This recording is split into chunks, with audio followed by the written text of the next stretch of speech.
이 시간 성경 봉독 시간 있겠습니다. 오늘은 사도행전 28장 14에서 16절까지의 말씀입니다. 모두 함께 일어나셔서 봉독하시겠습니다. 시작! 거기서 형제들을 만나 그들의 청함을 받아 이레를 함께 머무니라. 그래서 우리는 이와 같이 로마로 가니라. 그곳 형제들이 우리 소식을 듣고 아비오 광장과 트레이스 타베르네까지 맞으러 오니 바울이 그들을 보고 하나님께 감사하고 담대한 마음을 얻으리라. 우리가 로마에 들어가니 바울에게는 자기를 지키는 한 군인과 함께 따로 있게 허락하더라. 아멘. 모두 앉아 주십시오.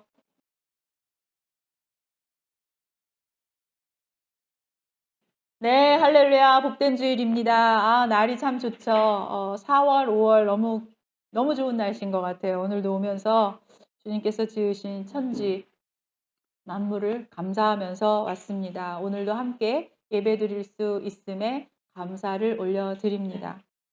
인생 여정 뒤돌아볼 때 신비로운 일들이 많이 일어났던 일들이 많았다는 것을 저는 많이 느낍니다. 한 사람이 이 세상에서 태어나고 또 자라고 어른이 되어가면서 우리는 얼마나 많은 사람들을 만나고 또 만남 가운데 그 관계를 가졌을까요?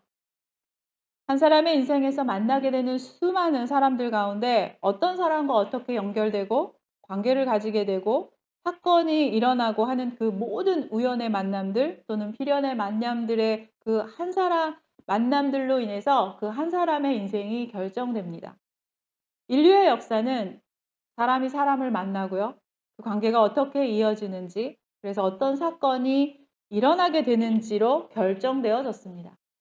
모든 그 사람과 사람의 만남을 통해서 하나님께서는 신비롭고 놀라운 하나님의 구원의 역사를 쓰고 이루어 가십니다. 지금 여러분들은 어떤 사람과 어떤 관계를 가지고 어떤 만남을 이루어가고 어떤 일을 겪고 계십니까? 지금 내게 일어나고 있는 일, 내가 겪고 있는 일, 그 모든 일들이 그냥이 아니고 하나님께서 인도하고 계시고 내가 나의 삶을 통해서 또 나를 통해서 놀라운 하나님의 그 하나님 나라의 구원 사역을 이루어가고 계신다는 것을 안다면 우리가 우리의 삶을 바라보고 살아가는 그 태도가 그 시각이 많이 바뀌게 될 것입니다. 어떤 분들 이런 말씀하세요. 하나님 믿고 싶은데요. 나는 들을 수도 없고요. 느껴지지도 않아서 진짜 하나님이 계시는지 가끔 의문이 생기기도 해요. 문득문득 그런 마음이 들 때가 있습니다. 라는 말씀을 하시는 분들이 있어요. 저도 가끔 그런 마음 들 때도 있어요. 진짜 하나님 계신가? 이런 마음 들 때가 있습니다. 우주 만물, 우주 안에 진짜 작은 존재인 내가 그 광활한 우주의 그 주인 되시는, 주재자 되시는 하나님을 그 우주의 큰 광활한 우주 속에 어떻게 보면 마치 먼지와 같은 존재인 인간이 하나님에 대해서 다 알 수가 있을까? 하나님을 설명할 수 있을까? 의문이 생기죠. 하나님은 그 그친 하나님을 알아볼 수 있도록 자신에 대해서 나타내어 보여주셨는데 그것이 바로 성경입니다. 성경 속에서 하나님을 만나고 이해하고 느낄 수 있도록 우리에게 성경을 주셨어요. 성경에서 하나님께서 하신 일들, 그 이루어 가신 일들을 읽으면서 우리는 하나님이 어떤 분이신지 알아가고 깨달아가게 되는 것이겠죠. 역사가 하나님께서 쓰시는 인류의 이야기라면 그리고 그 안에 내 이야기를 통해서 지금도 이야기가 이어져 가고 있다면 내 인생이 그리고 여러분들의 인생이 그 역사가 참 흥미진진하고 놀라운 일일 것입니다. 저는 여러분들이 지금 어떤 인생 여정 가운데 한가운데 있다고 해도 오늘 말씀을 통해서 다시 한번 자신의 인생을 또 성령님의 그 일하신 것을 느끼고 깨닫고 만나시길 소망합니다. 사도행전에 나오는 바울의 여정은 많은 사람들을 만났고 그 만남의 관계 속에서 하나님은 놀라운 역사를 쓰고 계십니다. 먼저 바울은 예수를 핍박하던 유대인이었으며 다메섹 도상에서 강력한 성령의 체험을 하게 됩니다. 갑자기 빛을 만나서 눈이 멀었어요. 그리고 예수님의 음성을 듣습니다.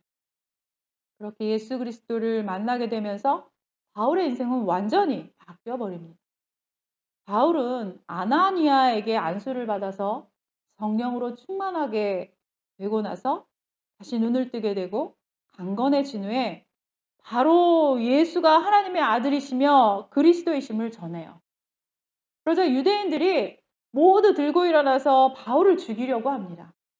바울은 이제 자신이 몸담고 있던 유대인 공동체에서 이상한 자로 낙인 찍혔고요. 공격당하며 죽음의 위협을 당하는 사람이 되었어요. 함께 살아가는 그 공동체의 그 문화가 굉장히 중요했던 당시 근동 문화에서 바울은 그동안 자신의 삶과 자신이 살았던 모든 것들을 떠나서 그 바로 정반대로 가야 하는 삶을 살게 되는 것이었어요.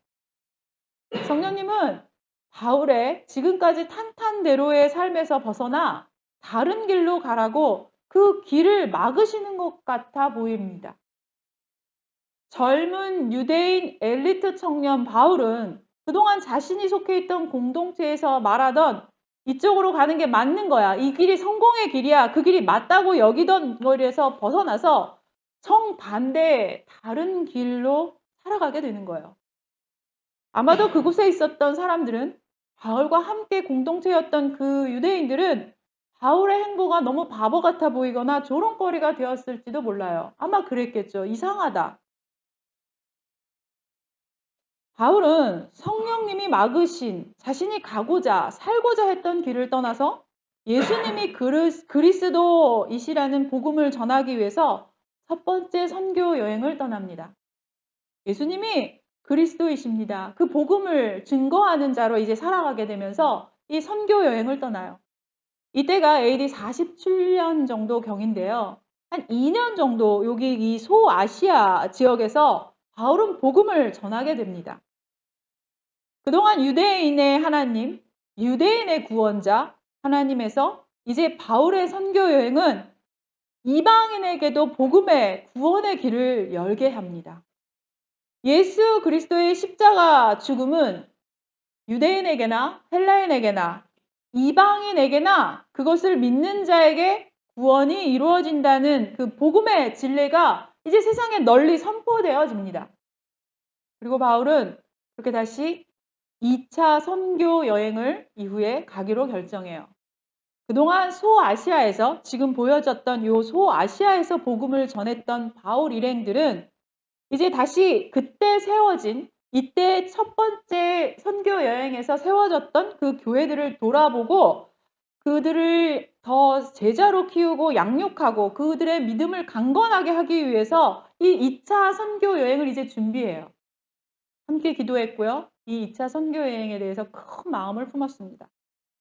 많은 사람들이 함께 바울과 기도했어요. 이제 소아시아로 지금 보여진 이곳으로 다시 가서 그들을 만나려고 계획합니다. 그러나 함께 모여 기도하고 성령의 음성을 듣고 결정했던 이 소아시아 선교 여행은 성령이 막으셔서 그곳으로 가지 못하게 합니다. 성경 기록에 성령이 아시아에서 말씀을 전하지 못하게 하시거늘 또 성령이 막으사라고 기록해요. 사도행전 16장 6절 7절 함께 읽습니다. 시작.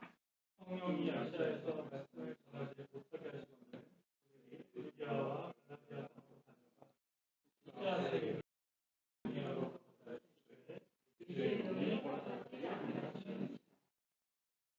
성령이 아시아에서는 말씀을 전하지 못하게 막으셨다는 거예요. 복음을 전하는 귀한 일을 성령께서 막으십니다. 우리가 생각하기에 당연히 복음이 선포되고 많은 곳으로 선포되는 것, 그들을 제자 양육하는 것은 굉장히 좋은 일이잖아요. 성령이 기뻐하실 일인 줄 우리는 믿잖아요. 근데 사탄의 방해가 아니라 성령이 못하게 막으셨다는 거예요. 비두니아로 가고자 애쓰되 예수의 영이 또 허락하지 않으셨다고 합니다. 이들이 1차 선교 여행에서 그 교회를 세웠던 복음을 전했던 곳에서 가기로 결정했는데 성령이 막으셨어요. 말씀을 전하지 못하게 합니다. 그러니까 이 위쪽에 비두니아와 본도라고 써 있죠. 이 위쪽으로 올라가려고 해요. 여기가 아닌가? 이쪽으로 올라가려고 해요. 사실 이쪽이 더 훨씬 번화하고 번창한 문화를 가진 도시예요. 그러니까 더 큰 곳으로 가서 주님께서 말씀을 전하게 하시나? 이런 마음이 들었다는 거죠. 비두니아로 가고자 애쓰되 예수의 영이 또 허락하지 않으셨다고 합니다. 비두니아로 가서 복음을 전하고 그들을 강건하게 하는 일, 그것은 분명 주님이 기뻐하실 일 같아 보이는데요. 또 허락하지 않으시고 막으셨다는 것이죠. 결국 이날 밤 바울은 꿈인지 환상인지 모르는 이 꿈을 꾸게 되는데 마게도냐 사람이 나타나서 꿈속에서 와서 자기를 도와달라라는 꿈을 꾸게 돼요. 이제 바울 일행은 소아시아로 가려던 선교 계획을 모두 버리고 마게도냐로 가게 됩니다.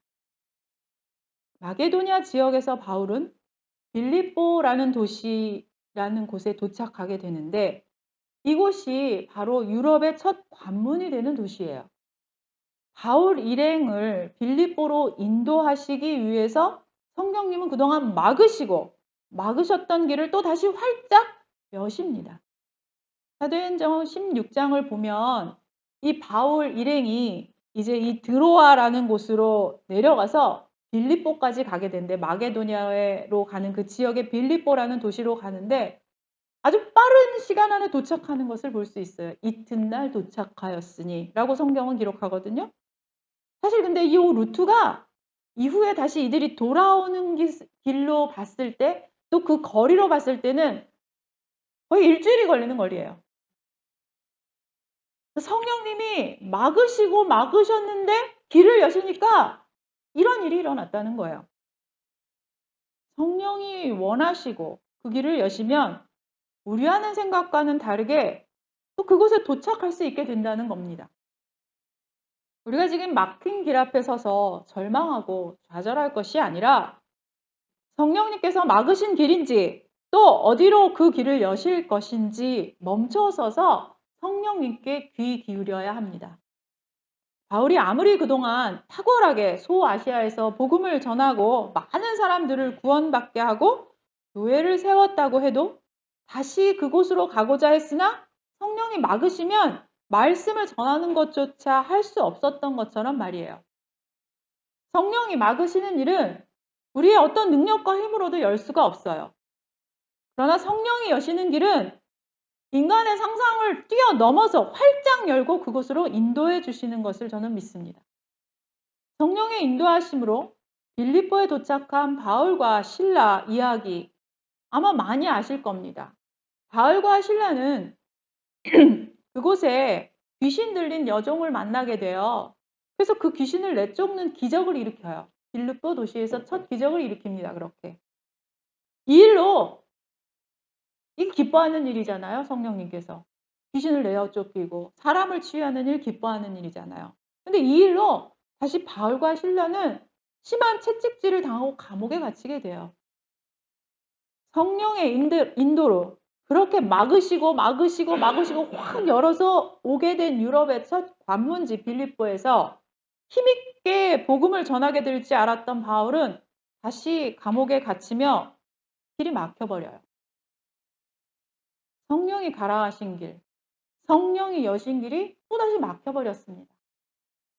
그러나 그 감옥에서 바울과 실라는 감옥의 간수를 만나고요.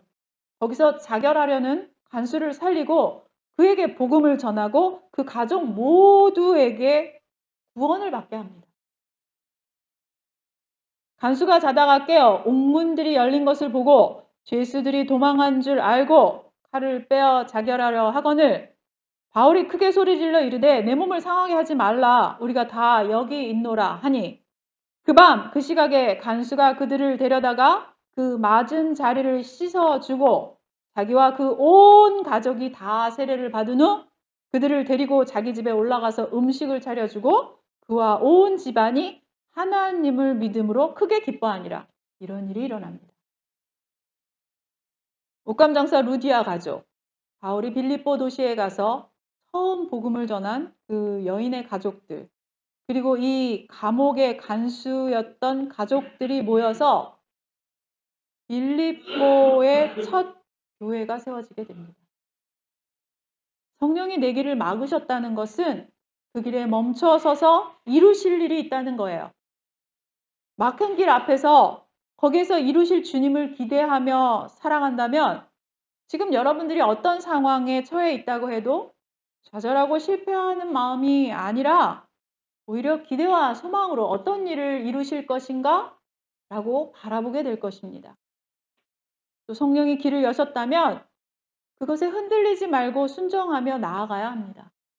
내 생각과 내 경험과 내 지식을 뛰어넘으시는 성령님을 신뢰한다는 것이 바로 이런 순종입니다. 바울이 그간 자신의 경험과 지식들을 앞세웠다면 성령님의 인도하심을 따라가지 못했을 겁니다. 많은 경우 우리가 길을 헤매는 것들이 이런 경우가 많아요. 여러분들이 성령님의 인도하심을 따라가시는 삶을 하시는 정말 여러분들이 되시길 진심으로 축원합니다. 바울은 이제 성령의 인도하심을 경험했고 알게 되었습니다. 사도행전 19장 20, 21절 함께 읽습니다. 시작.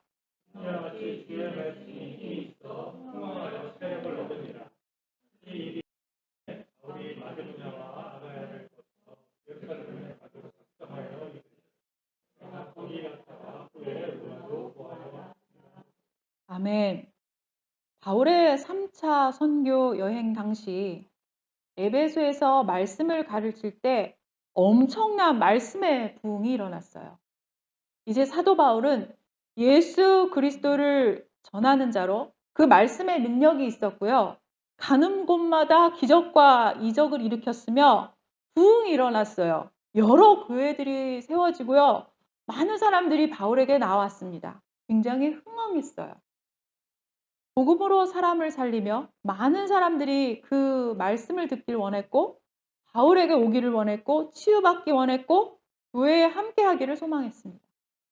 그러나 바울은 로마를 보아야겠다라고 말합니다. 이렇게 흥황하고 우리와 함께 하십시오. 계속 부흥하는 가운데 바울은 로마를 보아야겠다라고 말해요. 로마로 가야 할 소명을 따르기로 합니다. 에베소에서 예루살렘으로 올라갔다가 거기서 로마로 가는 것이 하나님의 뜻이다라고 바울은 생각해요. 마음에 작정하다. 예루살렘에 가기로 작정하여 이르되에서 마음에 작정하다라는 번역은 원어로 보면 성령 안에서 결정하다로도 번역될 수가 있어요. 바울이 멜리도에서 에베소 교회 장로들에게 나는 성령에 매여 예루살렘으로 간다 라고 사도행전 20장 22절에서 말한 것을 봐도 바울에게 있어서 예루살렘으로 갔다가 다시 로마로 가는 그 경로가 성령님께서 주신 마음으로 하나님의 뜻이라고 믿었던 것이에요. 근데 문제는 제자들이나 또 선지자들을 예언을 하는 선지자들을 통해서 바울에게 예루살렘으로 올라가면 결박을 당하고 큰 환란을 당하게 될 것이라고 성령님이 미리 말씀하셨다는 거예요. 제자들은 기도해요. 바울이 이제 예루살렘으로 가리라, 로마로 가리라 하니까 함께했던 제자들이 성령을 향해서 기도합니다. 그리고 기도하면서 성령의 감동을 받아서 분명 예루살렘으로 가면 바울이 결박당하게 되고 고난을 겪게 될 것을 알고 그걸로 가지 말라고 막아요. 붙였습니다, 제자들이. 그런가 하면 바울은 제자들의 그 붙잡는 것을 거절하고 예루살렘으로 향합니다. 근데 그 중간에 또 만난 그 선지자 역시 그곳에 가면 환란을 당할 것이라는 것을 바울에게 먼저 말을 해줘요. 예언을 해줍니다. 사도 바울은 예루살렘으로 올라가면 어떤 고난이 일어나게 될지 듣고 알게 됩니다. 말씀드렸듯이 지금 흥왕했고 부흥했고 사람들이 바울을 따랐어요. 바울은 기필코 예루살렘에 올라가려고 합니다. 그곳에 가면 고난을 당할 거고 환난을 당할 거라는 예언을 듣고도 바울은 가게 됩니다. 앞으로 일어날 고난과 환난이 바울에게는 중요하지 않아 보여요. 모두 울며 기도하며 가지 말라고 해요. 성경을 읽어보면. 바울은 예루살렘으로 결국 갔고 예언되어진 대로 바울은 그곳에서 유대인들에게 붙잡혔어요. 모함을 당했고요. 그래서 로마인들의 감옥에 갇히게 됩니다. 유대인들은 감옥에 갇혀있던 이 바울을 예수의 복음을 전하는 것이 싫었던 이 유대인들은 감옥에 갇힌 바울을 로마 관리인들이 다시 놓아주게 될까봐 굉장히 걱정을 해요. 바울을 어떻게든 죽이려고 음모를 꾸밉니다. 어떤 방법으로든 바울을 꼭 죽여야겠다라고 계획과 계략을 짜요. 이것을 알게 된 바울은 로마 시민으로서 자신의 시민권을 이야기하면서 그때서야 재판을 받기를 청원해요. 바울은 죄수의 신분으로 로마로 이송하게 되었습니다. 로마로 가기를 원했고 그곳에서 복음을 전할 소명을 따라 가길 원했던 바울은 죄인의 모습으로 로마로 이송되며 로마로 향합니다. 참으로 놀라운 여정이에요. 결국 로마로 가야겠다는 바울의 말처럼 드라마틱하게 로마로 가게 돼요. 그러나 로마로 가고 있었던 바울과 그 배에 타고 있었던 276명의 사람들은 유라굴라라는 광풍을 만나 죽게 될 위기에 처하게 되었고요. 소망이 없는 가운데 또다시 성령님의 개입하심을 경험하게 됩니다. 사도행전 27장 20절 함께 읽겠습니다. 시작.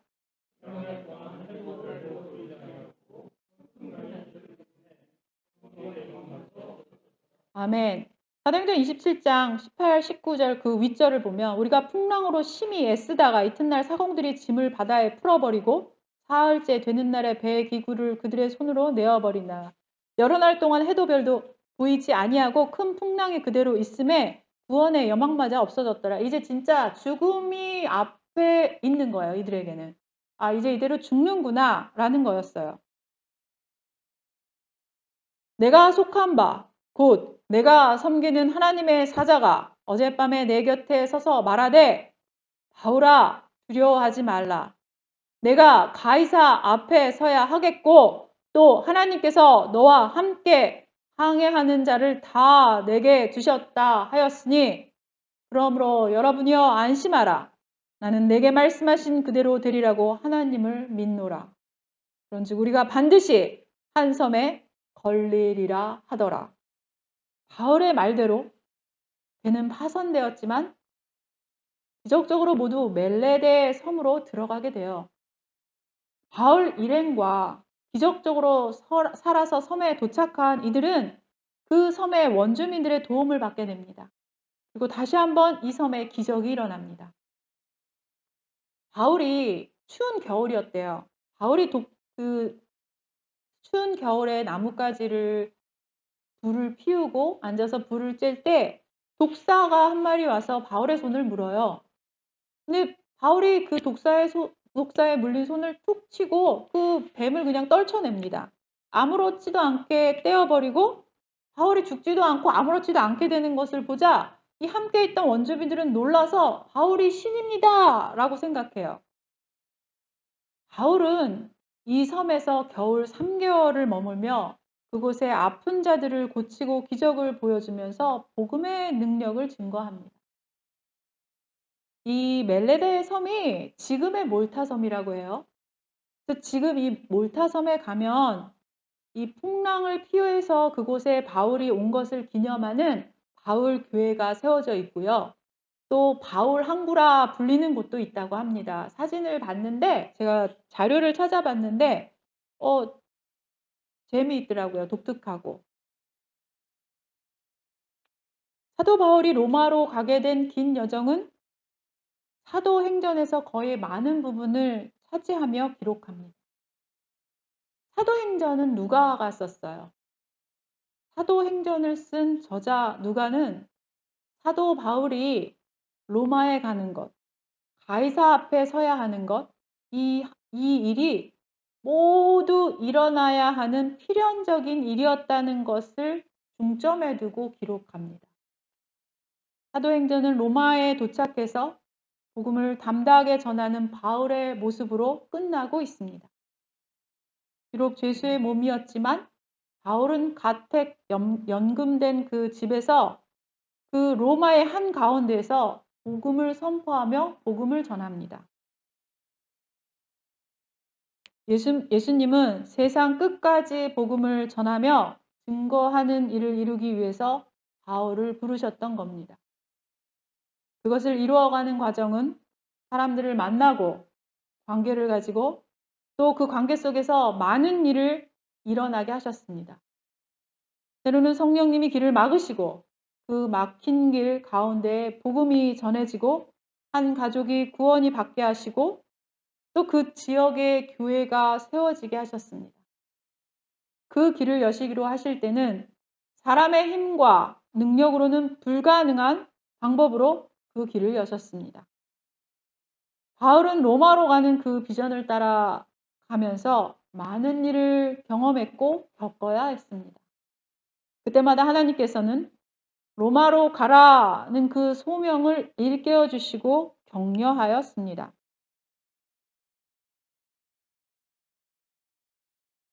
사도행전 23장 11절 함께 읽겠습니다. 시작.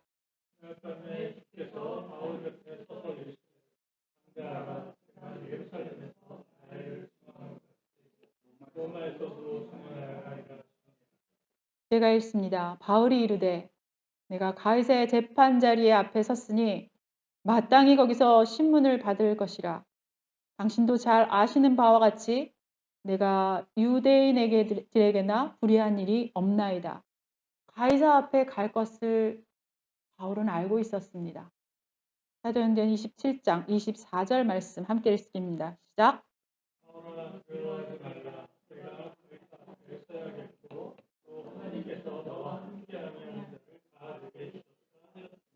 아멘. 유라굴라 태풍 앞에서 모두 죽게 될까 두려워할 때에도 하나님은 이 소명을 다시 알려주시고 말씀해 주셨어요. 로마로 가서 가이사 앞에 서는 것은 하나님의 뜻이었고 그 일을 막는 것은 아무것도 없었습니다.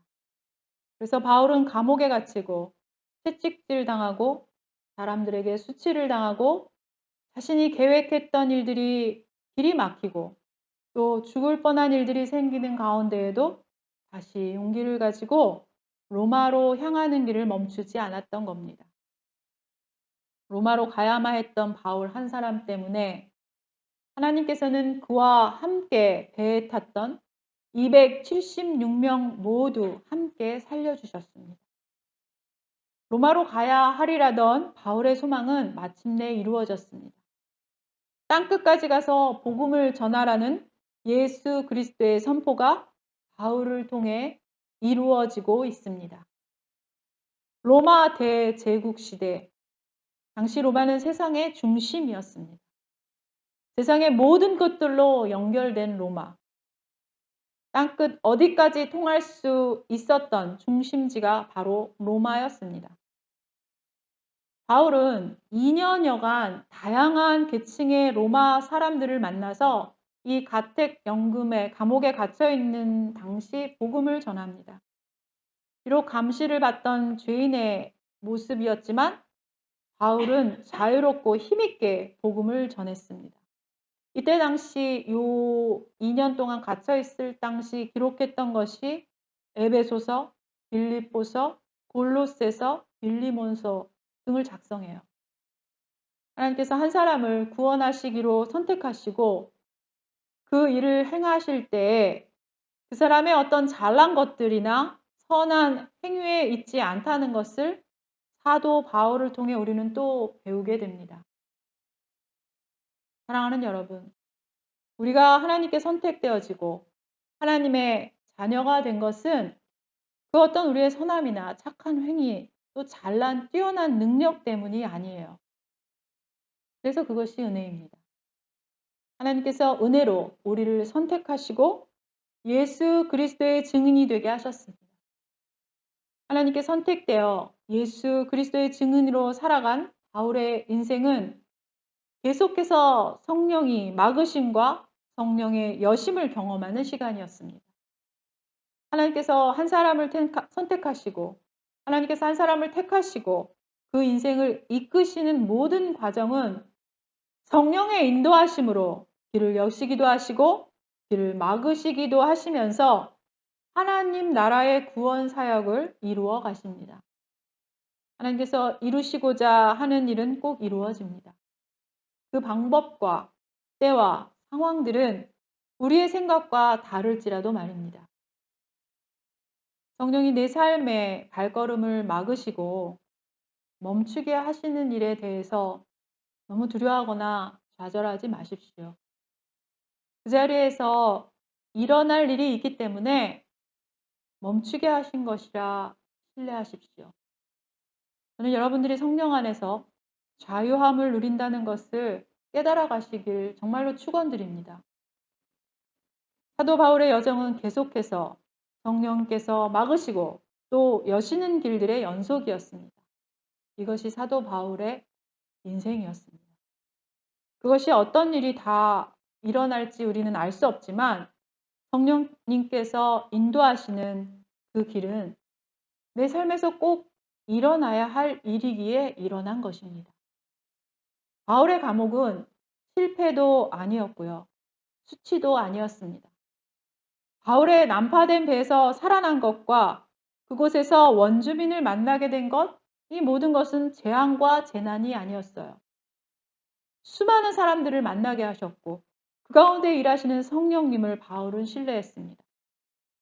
우리의 삶 속에서 만나게 되는 사람과의 관계, 또 그 일들 가운데 일하시고자 하시는 성령님을 바라보십시오. 그리고 지금 내 삶에서 늘 담대하게 나아가십시오. 주님이 여러분들에게 이루실 그 소명의 길을 깨닫고 그 인도하심대로 따라가는 여러분들 되시길 축원합니다. 기도하시겠습니다. 주님 말씀을 받습니다. 바울을 선택하신 주님의 계획에는 바울의 선함이 없듯이 우리를 선택하시고 자녀되게 하신 역시 우리의 선함이 아닌 오직 은혜임을 고백합니다. 바울이 소명을 따라 성령님이 막으신 길과 성령님이 여시는 길 모두 순종하며 기쁨으로 걸어갔듯이 우리 역시 우리의 삶에서 막힌 길 앞에서 성령의 인도하심을 구하며 듣길 원합니다. 또 다른 길을 여실 때 성령님의 인도하심을 따라 힘있게 순종하며 나아가길 원합니다. 주님, 우리가 지금까지 살아온 모든 시간 속에서 그렇게 길을 여셨고 또 길을 닫으시며 우리의 삶을 인도해 오셨음을 믿습니다. 왜 나만 겪는 고난이냐고, 왜 이 길은 아니냐고 좌절하거나 불신하지 않겠습니다. 주님, 이제 성령의 강권적인 인도를 바라봅니다. 오늘 내게 막으신 길이 무엇입니까? 여기 서서 어떤 것을 하시길 원하십니까? 오늘 내게 여시는 길이 무엇입니까? 어떻게 순종하길 원하십니까? 저희들 듣기를 원하오며 보여주시기를 원하오니 알게 해 주시옵소서. 우리의 구원자 되시며 인도자 되시는 예수 그리스도의 이름으로 기도드립니다. 우리 구주 예수 그리스도의 은혜와 하나님의 사랑과 성령의 교통하심이 성도들의 머리 위에 이제로부터 영원토록 함께할 지어다.